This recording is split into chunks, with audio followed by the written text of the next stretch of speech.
प्रेरणा और भावुकता से भरी जिंदगी जो हम सबके लिए प्रेरणा है।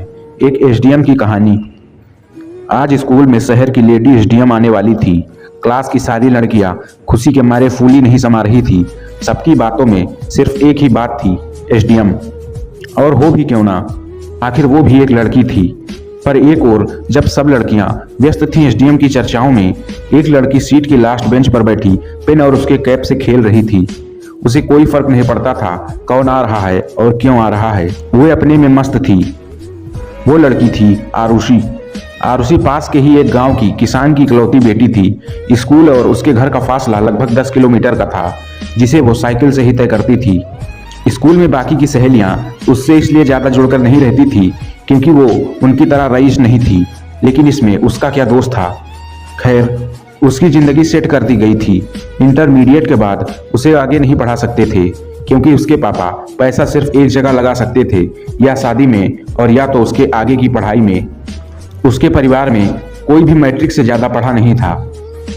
बस यही रोड मैप उसकी आंखों के सामने हमेशा घूमता रहता था कि ये क्लास उसकी अंतिम क्लास है और इसके बाद उसकी शादी कर दी जाएगी।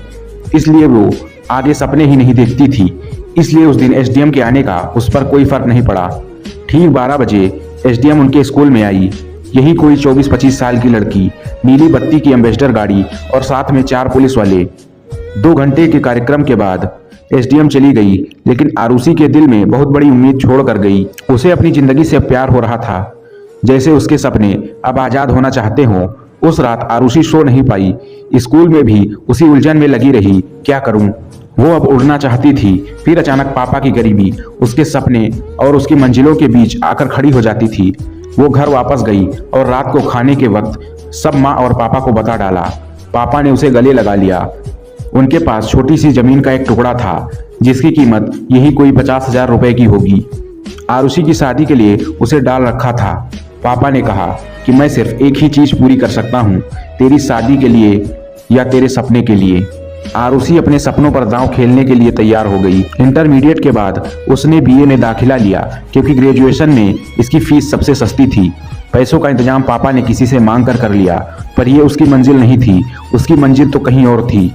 उसने तैयारी शुरू की। सबसे बड़ी समस्या आती थी किताबों की, तो उसके लिए नुक्कड़ की एक पुरानी दुकान का सहारा लिया जहां पुरानी किताबें बेची या खरीदी जाती थी।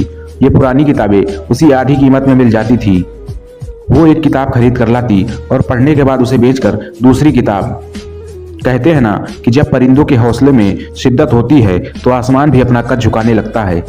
आरुषि की लगन को देखते हुए उस दुकान वाले अंकल ने उसे किताबें फ्री में देना शुरू कर दिया, और कुछ किताबें तो खुद नई खरीद कर दे देते और कहते कि बिटिया जब बन जाना तो सूद समेत वापस कर देना।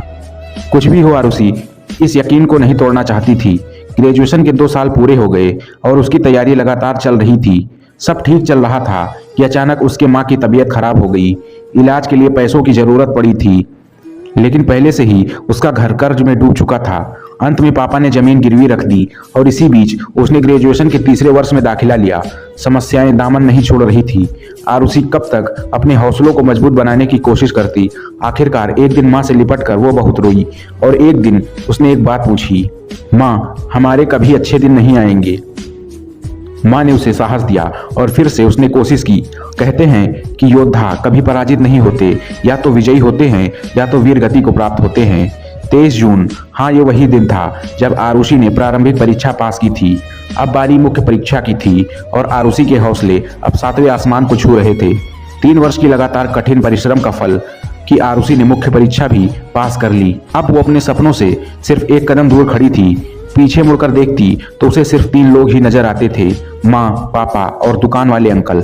आखिरकार इंटरव्यू हुआ और अंतिम परिणाम में आरुषि ने सफलता हासिल की। आरुषि को जैसे यकीन नहीं हो रहा था कि हाँ ये वही आरुषि है। माँ पापा तो अपने आंसुओं के सैलाब को रोक नहीं पा रहे थे। आरुषि अपने घर से तेजी से निकल गई उन्हीं आंसुओं के साथ। आखिर किसी और को भी तो धन्यवाद देना था। सीधे जाकर दुकान वाले अंकल के पास रुकी और अंकल ने उसे गले लगा लिया और वो खुद भी छलक पड़े। दोस्तों, असल में ये जीत सिर्फ आरुषि की नहीं थी। इस जीत में शामिल थी एक माँ की ममता, पिता के हौसले और दुकान वाले अंकल का यकीन। दोस्तों आशा करते हैं यह कहानी आपको पसंद आई होगी। अगर यह कहानी आपको जरा सी भी अच्छी लगी है तो इस वीडियो को लाइक करना बिल्कुल ना भूलें और हमारे चैनल को सब्सक्राइब भी करें।